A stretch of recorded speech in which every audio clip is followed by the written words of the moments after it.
ये हमारे जो शरीर को चलाते हैं ये कौन कौन से होते हैं?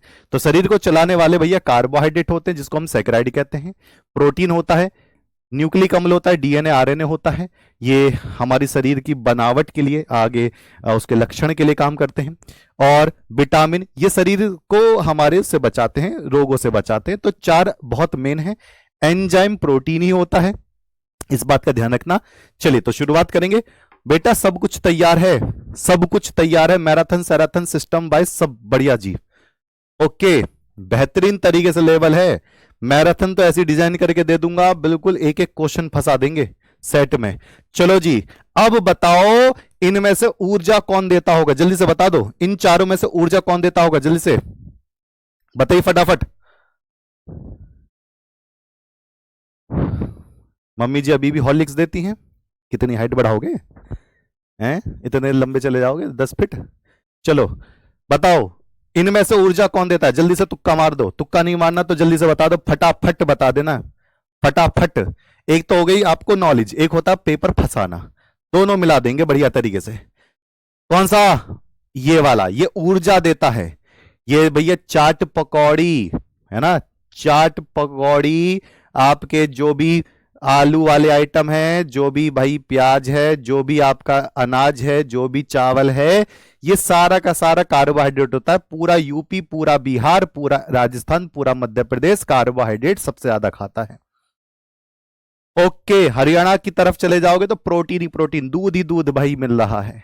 न्यूक्लिक अम्ल तो हमारे शरीर में पहले से ही रहता है, और विटामिन हमें लेना पड़ता है रोगों से बचने के लिए। तो ऊर्जा कौन भैया? कार्बोहाइड्रेट के लिए काम कर रहे हैं। कार्बोहाइड्रेट क्या होता है, आइए हम इसकी पहले परिभाषा दिमाग में बसाते हैं, फिर हम आगे बढ़ते हैं। चलो भैया कार्बोहाइड्रेट की बात समझते हैं, क्या कहना चाह रहा है ये। वे पॉलीहाइड्रोक्सी, पॉलीहाइड्रोक्सी का मतलब होता है इसमें होते हैं O H O H O H O H O H O H. अब कहोगे सर इतनी बार ओ एच क्यों कर दी, इतनी बार ओ एच कैसे कर दिए?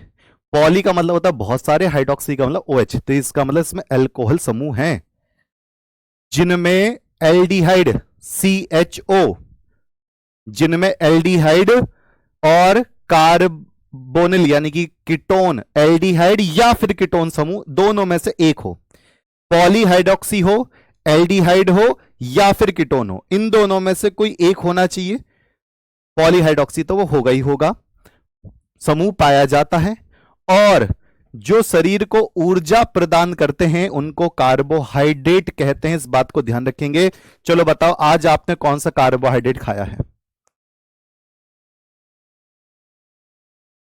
सर एक्स्ट्रा भी पैसे पड़ेंगे क्या, क्रैश कोर्स? नहीं बेटा सचिन, बिल्कुल नहीं। सब आप हमारे छोटे भाई बहन हो, आप पे कैसे लोड दे देंगे भैया। लेकिन आपका काम है अपने आसपास के सभी साथियों को बताना, ठीक जी। तो बताओ आज तुमने कौन सा कार्बोहाइड्रेट लपेटा है, जल्दी से बता दो, मुझे पता तो चले। आप सिर्फ पढ़ते हो, मैं आपका एग्जाम भी क्रैक करवाऊंगा और नॉलेज भी देता चला जाऊंगा। आगे चलकर आपको नीट देना हो, आपको CUT देना हो, आपको कुछ भी देना हो तो तुरंत क्रैक कर लो। आलू, ओहो ये देखो आलू खाए हैं, चावल खाए हैं, पोटैटो खाए हैं, मोमोज, वो मोमोज वाला कौन बच्चा है भाई, मोमोज वाले बच्चे को पकड़ो। आलू, रोटी, पोटैटो, चावल, हाँ रोटी, दही, दही में तो प्रोटीन होता है बेटा, स्टार्च, ओहो चपाती खाए हैं, अरे वाह। अब ज्यादा नहीं पूछूंगा, मेरे पेट में आग लग जाएगी नहीं तो क्या हो जाएगा भाई, कार्बोहाइड्रेट कहलाते हैं। उसमें जैसे ग्लूकोज हो गया, सुक्रोज हो गया, स्टार्च हो गया, ये सब कार्बोहाइड्रेट के एग्जाम्पल हैं।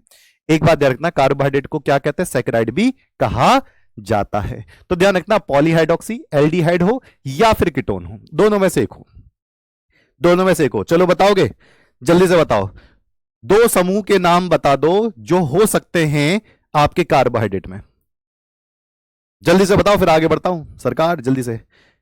दो समूह या तो ये रहे कार्बोहाइड्रेट में होने चाहिए, बता दो मैं आगे बढ़ता हूं तब तक। लो जी, ओके जी। तो अब आते हैं भाई, अब आते हैं कार्बोहाइड्रेट के तीन अलग अलग पैटर्न पर, कि कार्बोहाइड्रेट को कितने हिस्सों में हम बांट सकते हैं, जिसको हम क्या कहते हैं, जिसको हम सैकराइड कहते हैं, जिसको हम क्या कहते हैं प्यारे बाल को, सैकराइड कहते हैं। तो जो सैकराइड होते हैं उसके तीन हिस्से होते हैं, सैकराइड के कितने हिस्से होते हैं? मुख्य रूप से 3 हिस्से होते हैं। आपको और ज्यादा बनाने तो बना सकते हो। हाँ जी, एल्डिहाइड या फिर कीटोन, ध्यान रखना, सारा याद करवा के जाऊंगा। तो ये सैकराइड है। कार्बोहाइड्रेट को 3 हिस्सों में तोड़ा गया। जो आप खाते हो ना, ये ऊर्जा लेने के लिए खाना, ये 3 वैरायटी में तोड़ा गया। 3 वैरायटी में, एक तो सबसे छोटी वाली जिसको हम मोनोसैकेराइड कहते हैं, उससे बड़ी वाली ऑलिगोसैकेराइड, और उससे बड़ी वाली कौन सी? पॉलीसैकेराइड होगी। उससे बड़ी वाली कौन सी होगी? पॉलीसैकेराइड होगी। अभी फिलहाल मैं इसमें कुछ ऐसी चीजों को ढक देता हूं जो आपको अगर पता हो तो बता देना, नहीं पता हो तो मत बताना, वो मैं बताऊंगा फिर। ठीक है, कुछ ऐसी चीजों को मैं ढक देता हूं जिससे कि आपको अगर पता हो तो बताना, नहीं पता हो तो मत बताना। चलो जी, लो अब जरा चेक करते हैं और देखते हैं। तो सैकराइड को 3 हिस्सों में बांटा गया। पहला था सबसे सिंपल जी। कोई बात नहीं बेटा शुभम, प्री बोर्ड से कोई दिक्कत नहीं है। प्री बोर्ड से कोई दिक्कत नहीं है, दिक्कत बस बोर्ड से है, उसको फोकस करना है। प्री बोर्ड के बहुत सारे जो पेपर होते हैं ना, वो बोर्ड के लेवल के भी नहीं बनते, इस बात का भी ध्यान रख लो। चलो, मोनोसैकेराइड। मोनोसैकेराइड कौन सा? इनका जल अपघटन करने पर, इनका जल अपघटन पर, यानी कि इनके जल अपघटन पर कोई दूसरा कार्बोहाइड्रेट प्राप्त नहीं होता। इसका मतलब सबसे छोटे हैं। इनसे हम कुछ बात भी नहीं कर सकते कि भाई इनके जल अपघटन पे कुछ मिलेगा या नहीं मिलेगा। तो इनके जल अपघटन पर पानी मिलाओ, एसिड मिलाओ, तो कोई दूसरा कार्बोहाइड्रेट नहीं मिल सकता, क्योंकि सबसे छोटू कार्बोहाइड्रेट है, मोनोसैकेराइड है।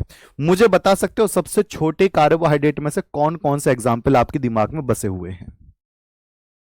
कौन कौन से एग्जाम्पल आपके दिमाग में बसे हुए हैं? टॉलन वॉलन करवा देंगे बेटा, काहे टेंशन ले रहे हो? उसके लिए तो एक अलग से ही क्लास आने वाली है, टॉलन वॉलन सब करवा देंगे, उसके लिए टेंशन लो ही मत, बस मुझसे जुड़े रहो ना। गाजर का हलवा, अरे भाई अब माफ कर दो हमें, अब गाजर वाजर का हलवा का बारे बात मत करो, बहुत दिन से नहीं खाया है, हमको माफ कर दो अभी फिलहाल। मैंने तो बस ऐसी मजाक मजाक में पूछ लिया था, अब तुम तो ऐसे बस दिखा दे रहे हो, खुद तो बढ़िया बढ़िया आइटम लपेट रहे हो, यहां हम पड़े हुए हैं, रोटी और बस रोटी। ठीक है, खाओ, अच्छी बात है, बट किसी भूखे इंसान के सामने ऐसे नाम मत लो। रोटी आलू तक ठीक है, गाजर का हलवा, मटर पनीर, ऐसे नाम मत लो, भूख लग रहा है।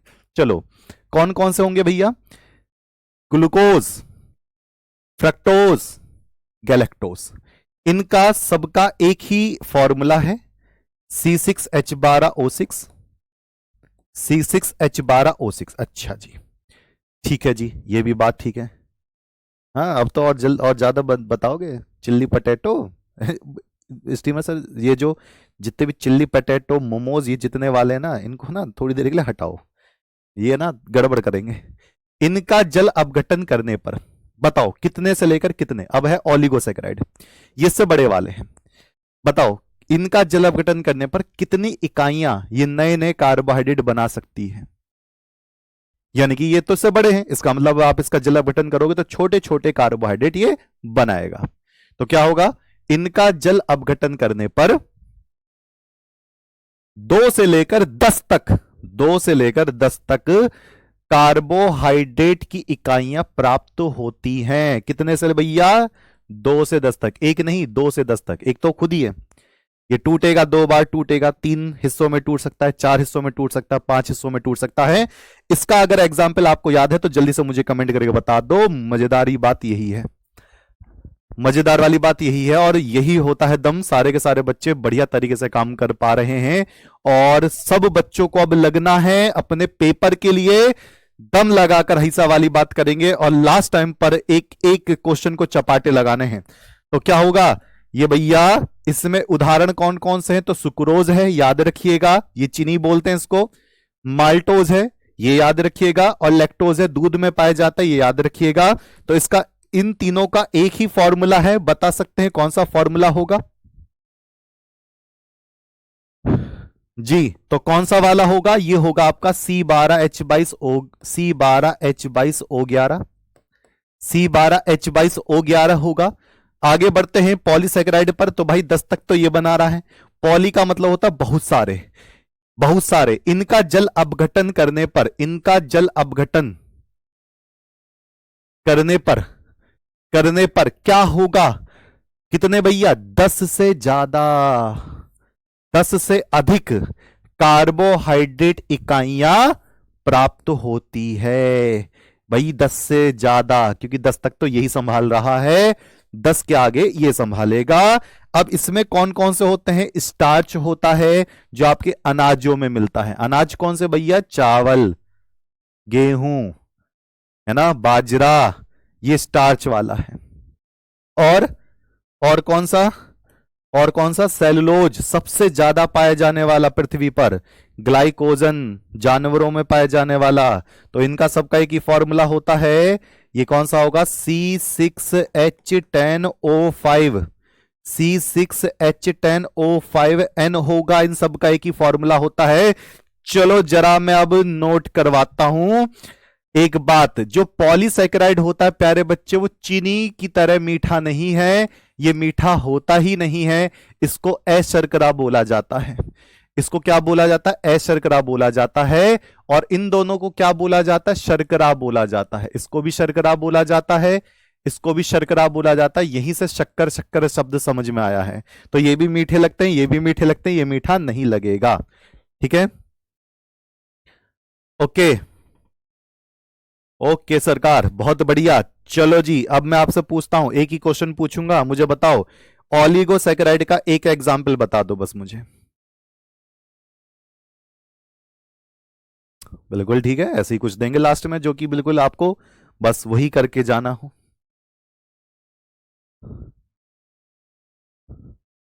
जो लैंप बनाने की बात थी वो मैं बताऊंगा, यूनिवर्सल लैंप बेहतर।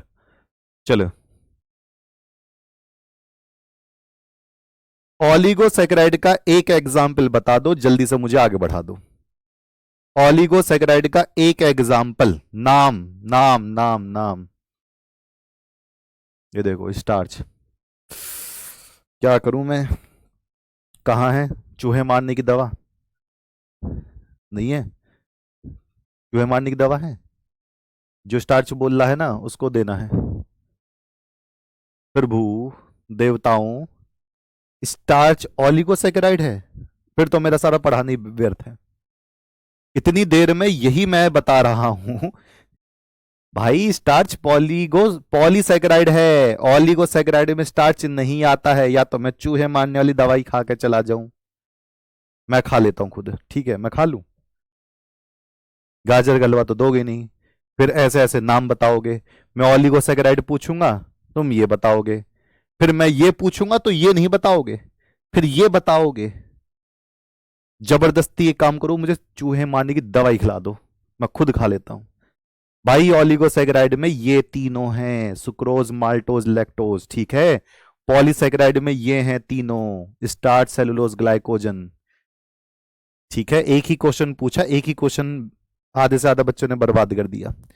चलो जी, महत्वपूर्ण पर आते हैं। महत्वपूर्ण पर पहले तो आपसे पूछूंगा मैं, ये खत्म कर दो, बिल्कुल भी सबूत मत छोड़ूंगा मैं। और फिर मैं आपसे पूछूंगा, लो जी, बिना सबूत के ये रहा, बताना सबसे मीठा, सबसे मीठा, वो वाला मीठा मत समझ लेना, मीठा मतलब स्वीट, ठीक है। बहुत बच्चों के दिमाग में वही सब खुराफात चीजें चलती रहती हैं, सर हमारा दोस्त भी स्वीट है। चलो, सबसे मीठा कार्बोहाइड्रेट कौन सा है? बताते रहिएगा सरकार।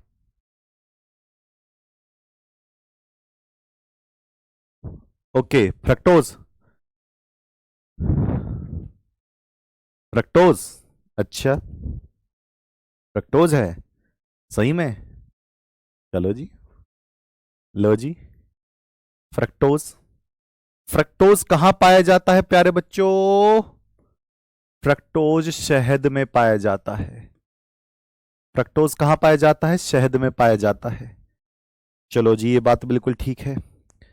सबसे मीठा कौन सा? फ्रक्टोज। ये पेपर में आ चुका है, तो जब पेपर में आ चुका है तो मैं उस पर एक स्माइली बनाता चला जाऊंगा। दूध में पाया जाने वाला पेपर में आ चुका है। तो दूध में कौन सा पाया जाता है प्यारे बच्चों? दूध में पाया जाता है लैक्टोज। दूध में कौन सा पाया जाता है? लैक्टोज पाया जाता है।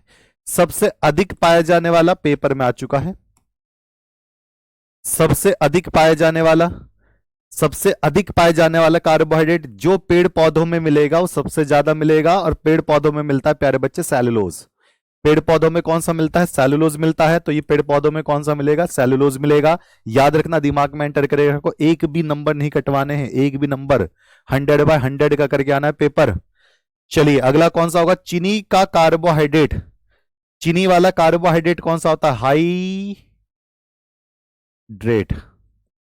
चीनी वाला कार्बोहाइड्रेट कौन सा होता है? तो चीनी वाला कार्बोहाइड्रेट उसको कहते हैं सुक्रोज कहते हैं, सुक्रोज कहते हैं। फॉर्मूला याद है? जंतु, जंतु, जंतु स्टार्च किसे कहते हैं? तो जंतु स्टार्च कहते हैं प्यारे बच्चे ग्लाइकोजन। ये भी पेपर में आ चुका है। जंतु स्टार्च किसको कहते हैं? ग्लाइकोजन कहते हैं, ग्लाइकोजन कहते हैं। याद रखेंगे, याद रखेंगे। अब हम आते हैं अगले पैटर्न पर, अब हम आते हैं अगले कहानी पर। चलिए अब आता है अपचायक शर्करा। अब क्या आता है? अपचायक शर्करा। इसी का ही भाई कौन सा है? अनअपचायक शर्करा। एक अपचायक शर्करा और एक है अनअपचायक शर्करा। अपचायक का उल्टा अनअपचायक कर दो। हीरो कौन है? जो अच्छे काम करे। विलेन कौन है? जो उसे उल्टा काम करे। बात खत्म। अपचायक कौन है? बस वो याद कर लो। अनअपचायक उसका उल्टा हो जाएगा। चलो जी, वे शर्कराएं, वो मोनोसेकेराइड और वो ऑलिगोसेकेराइड, पॉली नहीं आते इसमें, ध्यान रखना। वे शर्कराएं जो फेलिंग विलियन और टॉलन अभिकर्मक को अपचयित कर सकती हैं। फेलिंग विलियन, ये दो विलियनों को मिलाकर बनता है, इसको हम अलग से कवर कराएंगे। टॉलन अभिकर्मक की अमोनिकल सिल्वर नाइट्रेट होता है, इसका मैं नाम लिख दूं, अमोनिकल सिल्वर नाइट्रेट होता है। ये ऑक्सीकारक की तरह काम करता है। अमोनिकल सिल्वर नाइट्रेट होता है टॉलन अभिकर्मक। किसकी तरह काम करता है? ऑक्सीकारक की तरह काम करता है। किसकी तरह काम करता है? ऑक्सीकारक की तरह काम करता है। ठीक है, ध्यान रखना, ये भी और ये भी, ये ऑक्सीजन देने का काम करते हैं। तो वे कार्बोहाइड्रेट या शर्कराएं जो फेलिंग विलियन और टॉलन अभिकर्मक को बर्बाद कर दें, ये उसको बर्बाद कर दें और खुद इसमें से ऑक्सीजन ले लें, अपचयित कर देती है, उनको अपचायक शर्करा कहते हैं। यानी कि वे चीनी, वे शर्कराएं जो इनको बर्बाद कर दे। किनको बर्बाद कर दे? फेलिंग विलियन को और टॉलन अभिकर्मक को। इसका एग्जाम्पल है ग्लूकोज हो गया है, फ्रक्टोज हो गया है, माल्टोज हो गया है, लैक्टोज भी इसी का ही एग्जाम्पल है। लैक्टोज भी इसी का ही एग्जाम्पल है। लैक्टोज भी इसी का ही एग्जाम्पल है। ठीक है सरकार। अच्छा, इसका अब उल्टा कर दो।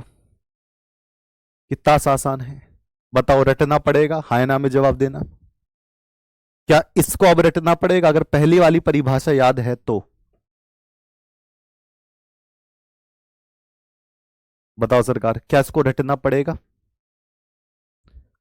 वे शर्कराएं जो फेलिंग विलियन व टॉलन अभिकर्मक को अपचयित नहीं कर सकती हैं, अनअपचायक शर्कराएं कहलाती हैं। इसमें एग्जाम्पल है सुक्रोज। भाई पेपर में पूछ लेगा 2 नंबर में, सीधा सटीक 1 नंबर में, बताओ इनमें से अपचायक शर्करा कौन सी नहीं है? तो भाई याद रखना, जो घर की चीनी होती है वो फेलिंग और टॉलन को बर्बाद नहीं करती है। ठीक है सरकार, बस रटना पड़ेगा ही नहीं, उसका उल्टा करना है बस। डन, बहुत बढ़िया। चलिए अब काम करते हैं हम ग्लूकोज पर। ग्लूकोज और फ्रक्टोज ये दो आते हैं पेपर में। ग्लूकोज और फ्रक्टोज ये दो आते हैं पेपर में। इस बार ग्लूकोज की रासायनिक अभिक्रिया जाओ मेरी तरफ से लिख लो एक जगह पर। 5 रासायनिक अभिक्रिया में से 1 या 2 इस बार के सेट में आएगी। ग्लूकोज, ग्लूकोज इस बार का हाईलाइट इंपॉर्टेंट टॉपिक है जो पेपर में आएगा। अब ग्लूकोज क्यों? ग्लूकोज ही क्यों? क्योंकि ग्लूकोज इतना ज्यादा इंपॉर्टेंट है हर एक पैनल के लिए। जब जयवड़ु आप पढ़ते हो ना तो ग्लूकोज वो आता ही आता है। आओ जरा ग्लूकोज की बात करते हैं। ग्लूकोज को एल्डोहेक्सोज के नाम से जाना जाता है, ठीक है। इसका जो विशिष्ट घूर्णन है वो प्लस का 52.4 डिग्री होता है, इसका मतलब कायरल है, ये वही वाला प्राकाशिक गुणक। ग्लूकोज दो रूपों में पाया जाता है, एक तो अल्फा ग्लूकोज, ये अल्फा ग्लूकोपायरेनोज भी बोलते हैं, मैं इसको हिंदी में ऐसे लिख देता हूं अलग से। ग्लूकोज दो रूपों में पाया जाता है, एक तो अल्फा ग्लूकोज, अल्फा ग्लूकोज, और एक कौन सा होता है बीटा ग्लूकोज। अल्फा ग्लूकोज और एक कौन सा होगा, बीटा ग्लूकोज होगा। अभी इसको गोली मारो, अभी फिलहाल हम ग्लूकोज की खुली संरचना बनाते हैं यहां पर, और फिर उसके साइड में लिखेंगे, उसके साइड में हम यहां पर लिखेंगे कितने अल्कोहल इसमें उपस्थित हैं। तो ग्लूकोज की पहले हम संरचना बनाते हैं, खुली संरचना ग्लूकोज की। तो यहां पर होगा CHO, 1 2 3 4 5 6, ठीक है। कितने कार्बन होते हैं इसमें, 6 कार्बन होते हैं। लो यहां पर मैंने CH2OH, ये लास्ट वाला प्राथमिक अल्कोहल होगा, बाकी इसमें OH H, तीसरे नंबर का बस OH अपोजिट होता है, बाकी सब जगह OH एक तरफ ही होते हैं। यहां भी OH और यहां H, यहां OH और यहां पर H। ये ग्लूकोज की खुली संरचना है। कौन सी है भैया, ग्लूकोज की खुली संरचना, यानी कि ओपन स्ट्रक्चर, खुली संरचना। खुली संरचना आप मुझे गिनकर बताना सबसे आखिरी वाला अल्कोहल कितने हैं। क्या कह रहे हैं, संरचना गलत है। 1 2 3 4 5, अच्छा ये वाली, हाँ इसको सही कर दो। अभी तो मैं इस पे आई नहीं हूं, जो गलत है उसको ठीक कर देंगे। कौन सी आप बता रही हैं, जो गलत है उसको ठीक कर देंगे। यहाँ OH कर दो, यहाँ H कर दो। अभी तो आपका पाला सही से कहां पड़ा है सरकार, मैं तो खुद की थ्योरी बना दूं, ये तो संरचना है। चलो लो, अब ये हो गया ग्लूकोज की खुली संरचना। आप मुझे बताओ इस ग्लूकोज में कौन सा वाला समूह दिखाई दे रहा है, एल्डिहाइड। सबसे आखिरी वाला अल्कोहल आपको दिखाई दे रहा है, ये रहा CH2OH। बीच में कितने अल्कोहल हैं उसको गिनकर बताओ। भैया जी चैप्टर नंबर 9 नहीं होगा क्या, कल हुआ तो था, कल कहां थे बेटा कल चैप्टर नंबर 9 ही तो था, कहां रहते हो हैं।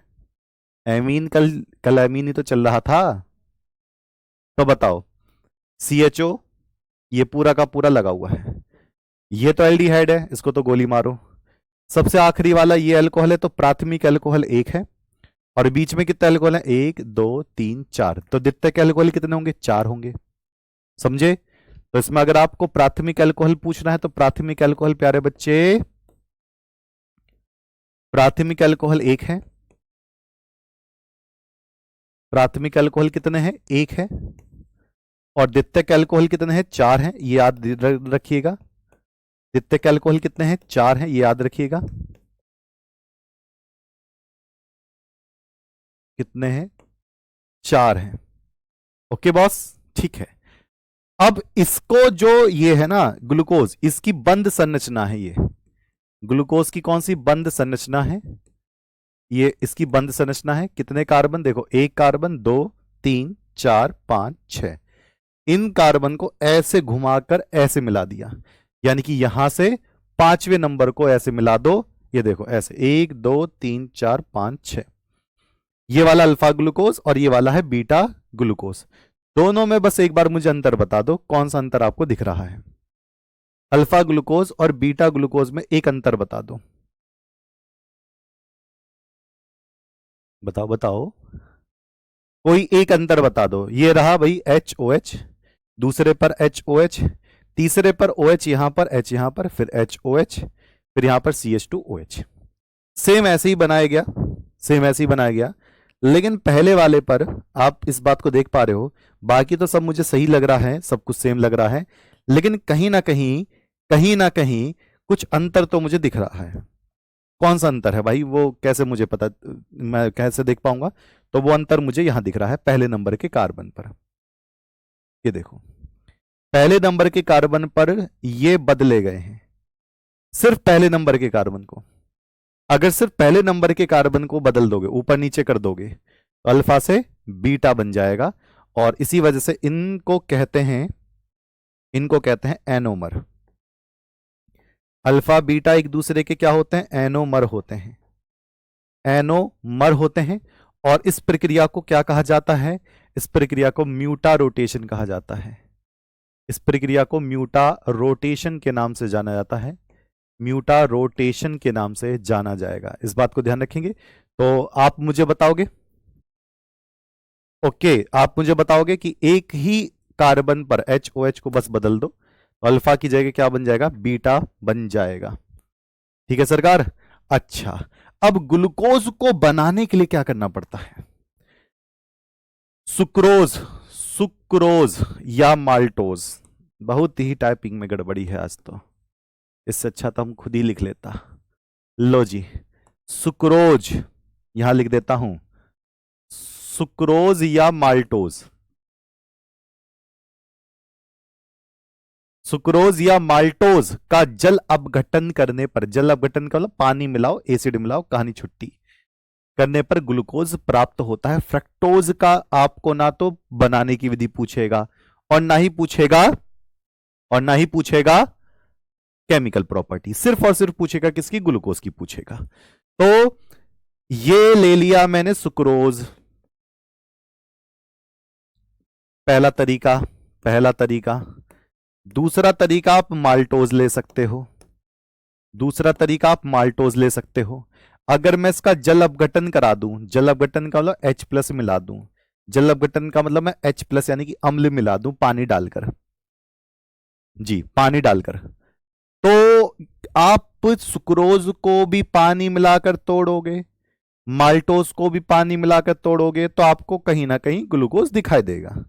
लोग ऐसे ही ग्लूकोज बनाते हैं। चलो एक बार बताओ, ग्लूकोज देखा कहां पर है आपने? कहीं ना कहीं तो देखा होगा। C12H22। मैं वही तो कह रहा हूं, आज टाइपिंग लगता है हमारे टाइपिस्ट ने जहरीला चावल खा लिया होगा। लो जी, C12H22O11 होता है।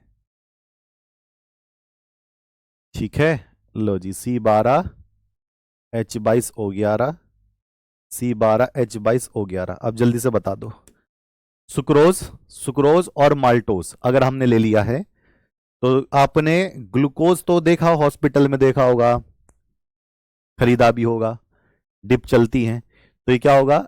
यहां पर एक बार बनता है ग्लूकोज और एक बार बनता है फ्रक्टोज। इसमें जो ग्लूकोज बनता है ये अल्फा ग्लूकोज होता है प्यारे बच्चे, अल्फा ग्लूकोज होता है। और ये कौन सा होता है? बीटा फ्रक्टोज होता है। ये बीटा फ्रक्टोज होता है। लेकिन जब आप माल्टोज को जल के साथ क्रिया कराओगे, यानी कि जल के साथ तोड़ोगे इसको, तो सिर्फ 2 बार आपको ग्लूकोज ही मिलेगा, C6H12O6। अगर आप इसको माल्टोज को तोड़ोगे तो ज्यादा से ज्यादा आपको क्या मिलेगा? ग्लूकोज ही बनेगा, ज्यादा से ज्यादा ग्लूकोज ही बनेगा। अगर आपको अम्ल नहीं पसंद तो आप इसमें इन्वर्टेज ले सकते हो। इस वाले में, इसमें माल्टेज ले सकते हो। यहां तक की कहानी क्लियर है? ओके। पेपर में खुली संरचना बनाना है बेटा, जब तक बंद संरचना ना पूछे, और अगर अल्फा बीटा पूछे तो बंद बनाना है। ठीक है, ये वाली बात ध्यान से देख रहे हो? हाँ जी बिल्कुल। अब यहां पर ग्लूकोज की कौन कौन सी क्रियाएं हैं? लो जी, ग्लूकोज की कौन कौन सी क्रियाएं होंगी? इसको ऐसे न दिखा के मैं डायरेक्ट ही बनाता हूं तो ज्यादा अच्छा लगेगा। बताओ, एक एक करके बना लें? लो, इसको मैं डिलीट कर दे रहा हूं, एक एक करके बनाते हैं, एक्स्ट्रा टाइम दे देंगे, क्या हो गया। लो, ग्लूकोज की रासायनिक क्रियाएं, ग्लूकोज की रासायनिक क्रियाएं, इसमें से पेपर में से आएगा बेटा। ग्लूकोज तो छोड़कर ही नहीं आना है, इस बात को ध्यान रखना, ग्लूकोज को छोड़ना ही नहीं है। ग्लूकोज, तो ग्लूकोज की खुली संरचना में समेट के लगाऊंगा ग्लूकोज की रासायनिक अभिक्रियाएं, ग्लूकोज की रासायनिक अभिक्रियाएं। आज मैं कार्बोहाइड्रेट पूरा खत्म करूंगा। रासायनिक अभिक्रियाएं, ओके, ग्लूकोज की रासायनिक अभिक्रियाएं। चलो जी सरकार, और आज एक 8 बजे, एक 8 बजे एक बहुत जबरदस्त एक सेशन है 8 बजे RW ट्यूशन क्लासेस पर। मैं उसको कवर कराऊंगा और सारी तरीके बताऊंगा, सारे तरीके बताऊंगा कि किस तरीके से काम करना है। चलिए, तो ग्लूकोज क्या क्या क्रिया कराता है। लो भैया, ग्लूकोज को कैसे बनाओगे? ग्लूकोज को मैं ऐसे बना रहा हूं, CHO, फिर 4 जो अल्कोहल हैं बीच वाले, उन 4 अल्कोहल को मैंने एक साथ लिख दिया OH4, और सबसे वाला लास्ट वाला अल्कोहल मैंने ऐसे लिख दिया CH2OH, कि मुझे बार बार इतना बड़ा ना लिखना पड़े, मैंने इतना छोटा करके लिख दिया। ठीक है, ओके। 8 बजे वाली क्लास में, यानी कि 8 बजे वाली इन्फॉर्मेशन, 8 बजे वाले उसमें मोटिवेशन में जरूर कनेक्ट हो जाना। बहुत बढ़िया सिस्टम बताऊंगा कि बच्चे पेपर के टाइम में किस किस तरीके से काम करेंगे। 8 बजे रात में, अभी थोड़ी देर पहले। तो ये कौन सा है प्यारे बच्चे? ग्लूकोज है ये कौन सा है? ये ग्लूकोज है। ठीक, अब यहां से मैं काम करूं, अगर मैं यहां से काम करूं तो पहला, दूसरा, पहला, दूसरा,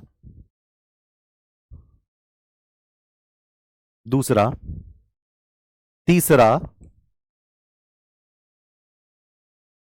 चौथा और एक पांचवा। ठीक है, लो चलो देखते हैं किससे क्रिया करने पर क्या क्या बनेगा। जी, पेपर में ग्लूकोज पूछेगा बेटा कि कहां से कहां तक करना है। ग्लूकोज बनाने की विधि, ग्लूकोज की रासायनिक अभिक्रिया पूछेगा किसके साथ करना है, या ग्लूकोज की संरचना पूछेगा, वो पूछेगा तो उतना ही आपको बनाकर देना है। चलो, क्या होगा जब मैं ग्लूकोज की क्रिया हाइड्रोजन आयोडाइड से कराऊं? क्या होगा जब मैं ग्लूकोज की क्रिया हाइड्रोजन आयोडाइड से कराऊं? HI से, हाइड्रोजन आयोडाइड से कराऊं, गर्म करना पड़ेगा। मैं पूछूंगा आपसे, ब्रोमीन जल के द्वारा ऑक्सीकरण करा दूं? ब्रोमीन जल के द्वारा अगर मैं ऑक्सीकरण करा दूं, बहुत इंपॉर्टेंट है ये, जितनी भी है एक पेज पे जरूर लिखेंगे। मैं HNO3 द्वारा ऑक्सीकरण कराऊं, ऑक्सीकरण कराने का मतलब है ऑक्सीजन देना, और आपको पता है अल्कोहल का ऑक्सीकरण क्या बनता है, एल्डिहाइड का ऑक्सीकरण से क्या बनता है, सबको पता है। ठीक है, अच्छा, ओके। फिर कौन सा भाई? फिर मैं एक लेता हूं NH2OH, hydroxyl amine, hydroxyl amine के साथ क्रिया कराऊंगे तो क्या बनेगा? और एक मैं लूंगा CH3CO होल ट्वाइस O, इसका नाम है एसिटिक एनहाइड्राइड। इसका नाम क्या है प्यारे बाल को? इसका नाम है एसिटिक एनहाइड्राइड, याद रखना, एसिटिक एनहाइड्राइड।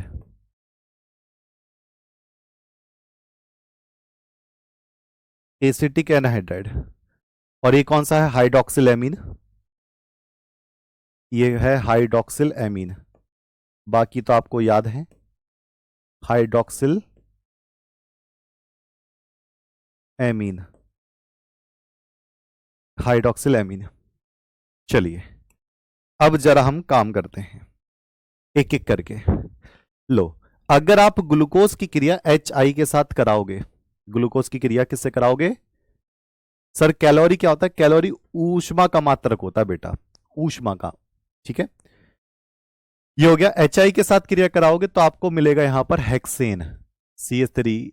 हेक्सेन का मतलब सारे ऑक्सीजन खत्म हो जाएंगे इसके, सिर्फ कार्बन कार्बन ही बचेगा। तो ये 2 कार्बन, 3 कार्बन, 4 हो गए, 5 हो जाएगा, और ये 6, ये हो जाएगा एन हेक्सेन। इसका नाम है एन हेक्सेन। एन का मतलब होता है नॉर्मल, सीधा सीधा, कुछ भी छेड़खानी नहीं करी गई। Normal hexane. ब्रोमीन जल के साथ क्रिया कराओगे तो प्यारे बच्चे ये बनेगा COOH, आगे CHOH4 और CH2OH। इसका नाम है ग्लूकोनिक अम्ल। इसका नाम है ग्लूकोनिक अम्ल। टॉलन के साथ भी ग्लूकोनिक अम्ल ही बनाता है, याद रखना। ग्लूकोनिक अम्ल टॉलन के साथ भी ग्लूकोनिक अम्ल ही बनाता है। ठीक है, हाइड्रोजन साइनाइड से भी कर लो, यहां कर देंगे हाइड्रोजन साइनाइड से। लो एक और कर लो हाइड्रोजन साइनाइड, मैं मना कर रहा हूं, ये मैं आपको होमवर्क में दे रहा हूं। एल्डिहाइड कीटोन में किया था आपने। चलो ग्लूकोनिक अम्ल, ग्लूकोनिक अम्ल में सिर्फ ये बदलता है ऊपर वाला, ये कार्बोक्सिलिक बनता है, बाकी का ऐसा कैसे ही होता है। HNO3 नाइट्रिक अम्ल है। अगर अभी भी ये पूछ रहे हो सूर्यकांत की HNO3 क्या है, तो बेटा बहुत तगड़ी बात है, तो बहुत गजब बात है। तो अगर आज पूछ रहे हो HNO3 क्या है,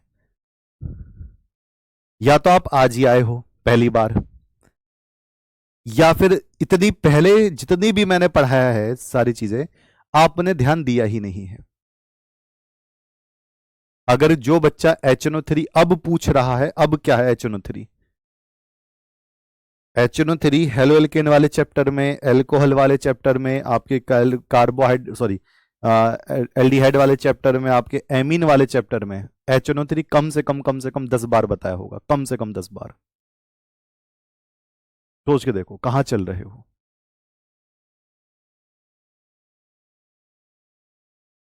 बताओ ना कहां चल रहे हो। HNO3 नाइट्रिक अम्ल होता है बेटा, ये नाइट्रिक अम्ल। ठीक है, चलिए अब अगर मैं HNO3 यानी कि नाइट्रिक अम्ल के द्वारा ऑक्सीकरण कराऊंगा तो यहां पर दोनों तरफ आपको COOH, ये 4 बार, ऊपर नीचे दोनों तरफ कार्बोक्सिलिक मिलेंगे क्योंकि प्रबल ऑक्सी कारक है ये। और इसका नाम क्या है? सैकरिक अम्ल। इसका नाम क्या है? सैकरिक अम्ल। इसका नाम है सैकरिक अम्ल। ठीक है, इनको मैं ब्रैकेट में लगा दे रहा हूं जिससे कि आपको कंफ्यूजन ना हो। ठीक है, जिससे कि आपको कंफ्यूजन ना हो। ठीक, चलिए ये तो हेक्सेन है ऊपर वाला, दोनों तरफ COOH और COH, ये क्या हो जाएगा? सैकरिक अम्ल हो जाएगा।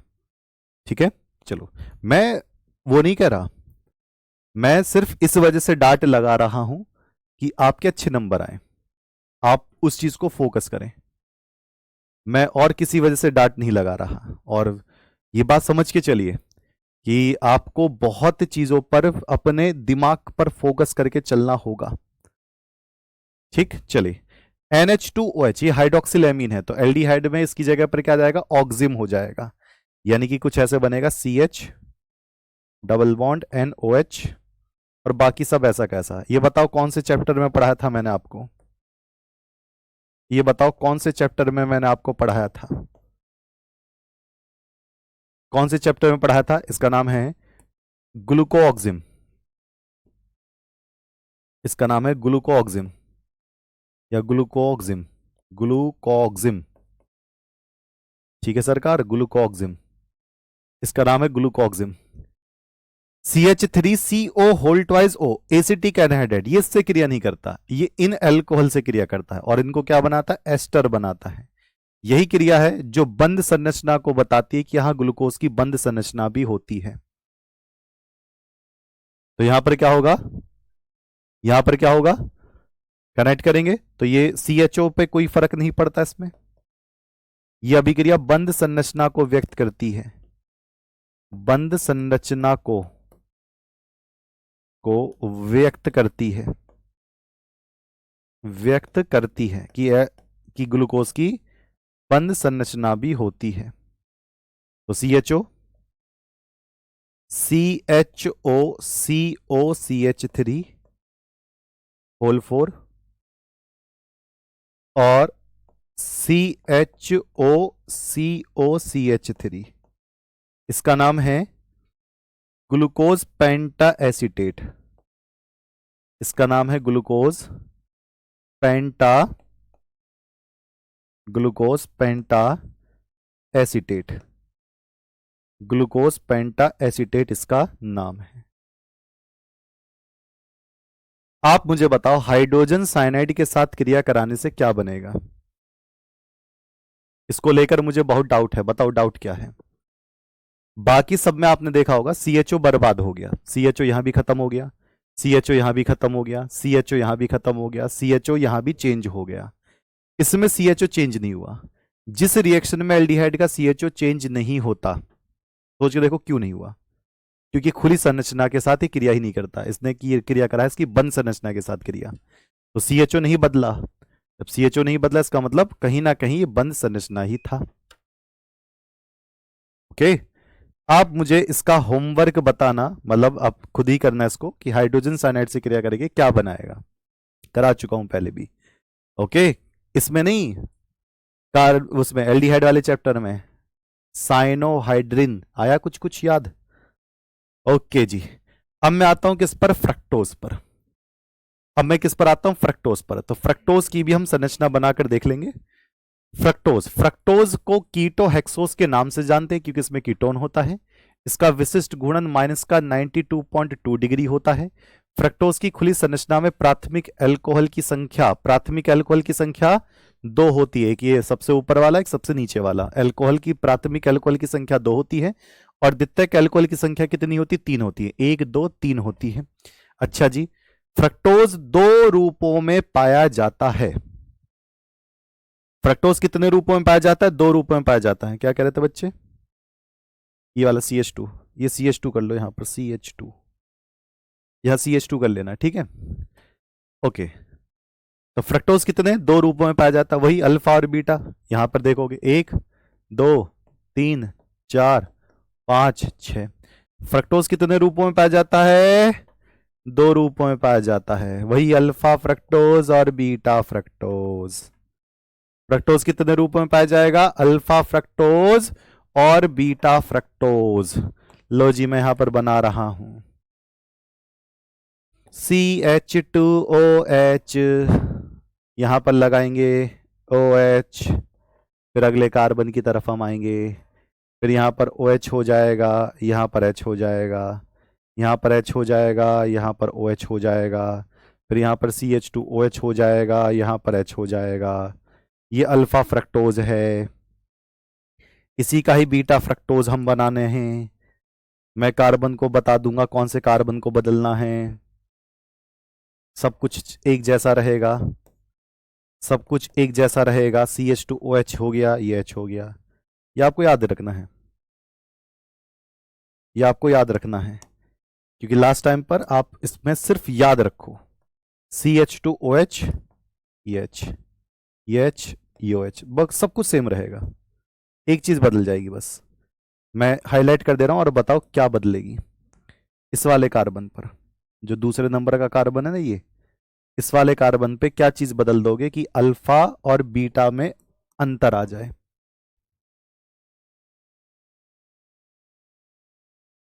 नवनीत सर गलत हो गया। क्या गलत हो गया बताओ बेटा? ये है आपका अल्फा फ्रक्टोज, ये है आपका अल्फा फ्रक्टोज, और ये वाला है बीटा फ्रक्टोज। लेकिन बीटा फ्रक्टोज में क्या बदल दोगे कि बीटा फ्रक्टोज ही मिले? इसमें क्या चेंज करोगे? इसमें क्या चेंज करोगे? तो बाबूजी यहां पर करना पड़ेगा OH ऊपर और CH2OH नीचे, बस इतना सा अंतर करना है। OH ऊपर और CH2OH नीचे, तो अल्फा से और ये बीटा क्लियर हो जाएगा। ठीक है, याद रखना है इसको ध्यान से, ध्यान से। अब 2 चीज बातें और फिर हम आते हैं 8 बजे वाली आपकी। जो बच्चे ना डिप्रेशन वगैरह में चले जाते हैं, बहुत सोचते हैं, ओवर थिंकिंग, पढ़ा भूल जा रहे हैं, तगड़ी तगड़ी 2 3 4 ट्रिक बताऊंगा। बड़े कार्बोहाइड्रेट और एक किससे मिलकर बने हैं याद रखना है। सुक्रोज अल्फा ग्लूकोज और बीटा फ्रक्टोज से बना है। माल्टोज अल्फा ग्लूकोज से मिलकर बना है। लैक्टोज बीटा ग्लूकोज और बीटा गैलेक्टोज से बना है। ये याद रखना है प्यारे बच्चे, कौन किससे मिलकर बना है। जो छोटी छोटी इकाई होती है उसको एकलक इकाई कहते हैं। ये जिनसे मिलकर बने हैं वो हम लिख रहे हैं। स्टार्च अल्फा ग्लूकोज से बना है और सेलुलोज बीटा ग्लूकोज से बना है। स्टार्च के दो भाग होते हैं, इसके दो भाग होते हैं, एमिलोज और एमिलोपेक्टिन। एमिलोज 15 से 20% होता है और पानी के अंदर घुलता है। जो आप आलू खाते हैं ना, जो आप आलू खाते हो, जो आप आलू खाते हो, नेहा बेटा वो बनाकर देखना है आपको, फ्रक्टोज की संरचना है वो, ठीक है। आलू खाते हो तो आलू का कुछ हिस्सा पानी में घुलता है और बाकी का बहुत सारा हिस्सा बचा हुआ होता है। तो जो स्टार्च होता है ना, दो हिस्सों में टूटा होता है, एक तो जो पानी में घुलने वाला, एक जो पानी में नहीं घुलता। जैसे चावल है, बहुत सारा चावल नहीं घुलता, कुछ घुल जाता है। तो 15 से 20% एमिलोज होता है। एमिलोपेक्टिन स्टार्च वाली बात है, 80 से 85% ये जल में नहीं घुलता है, ये जल में नहीं घुलता है। ओके, तो स्टार्च के कितने हिस्से हैं? 2 हिस्से हैं। अब एक आखिरी के लिए, ग्लाइकोसाइडिक बंध, वह ऑक्साइड बंध जो कार्बोहाइड्रेट की श्रृंखला बनाने के लिए दो मोनोसैकेराइड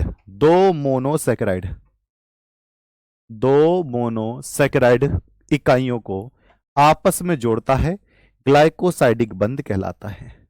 छोटे छोटे कार्बोहाइड्रेट को जोड़ने वाला जो बंध है उसको ग्लाइकोसाइडिक बंध कहा जाता है। वह ऑक्साइड बंध जो कार्बोहाइड्रेट की श्रृंखला को बनाने के लिए दो मोनोसैकेराइड को आपस में जोड़ता है, ग्लाइकोसाइडिक बंध कहलाता है। क्या कहलाता है? ग्लाइकोसाइडिक बंध कहलाता है। ओके सरकार, डन। चलिए जी प्यारे बच्चे, अब देखो, जो बच्चे 8 बजे वाली एक सेशन है, मैं 15 से 20 मिनट में आपको 3-4 बातें बताऊंगा। एक तो जो बच्चे बहुत सोच रहे हैं, ओवर थिंकिंग में है, डिप्रेशन में थोड़े थोड़े कुछ बच्चे की झलक है, और जो पढ़ा हुआ भूल रहे हैं, 3-4 ट्रिक लेकर मैं आ रहा हूं, जैसे मैंने काम किया था उसी के लेवल पर ही आपको बताऊंगा, बिल्कुल अलग से मजा सा आ जाएगा। मिलते हैं 8 बजे RW ट्यूशन क्लासेस पर, ठीक है सरकार। कल इसके आगे से मैं प्रोटीन शुरू करूंगा और कल ही मैं इसको खत्म करा दूंगा। मिलते हैं, तब तक के लिए नमस्कार, जय हिंद।